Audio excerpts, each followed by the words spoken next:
C'est à 16h30 dès la sortie de l'école que les jumeaux de 10 ans, enfants des victimes, sont confrontés à quelque chose d'inhabituel.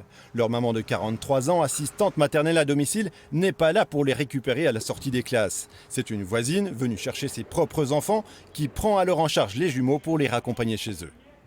Elle regarde si elle voit quelqu'un dans la maison, ensuite elle monte à la maison avec les enfants en leur disant, en m'expliquant ce qui se passait, quoi. Puis à partir de là, on s'est dit, bon, on va appeler les gendarmes. Vous vous doutiez qu'il se passait quelque chose de pas normal ? Oui, c'était pas normal qu'elle ne soit pas à l'école. Le temps que les pompiers arrivent, les voisins prennent aussi en charge la grande sœur des jumeaux âgée de 12 ans. Les secouristes déploient ensuite une échelle pour accéder à la terrasse et pénètrent dans la maison où ils vont découvrir les corps des deux parents décédés par arme à feu. Alors qu'ils informent les gendarmes, les pompiers sont alertés qu'un bébé de 18 mois gardé par l'assistante maternelle pourrait encore se trouver à l'intérieur. Quelques instants après, ils sont remontés parce qu'ils ne savaient pas qu'il y avait un petit garçon qui était dedans. Donc ils ont ouvert une chambre et le bébé était là, réveillé, tranquille. Quand ils sont ressortis avec le bébé dans les bras...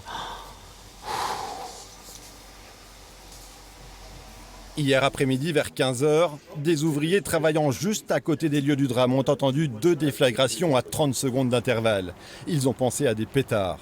Le père de famille était chasseur, membre de la société de chasse locale, et compte tenu des premiers éléments, le procureur donnera cet après-midi une conférence de presse pour assassinat suivi d'un suicide.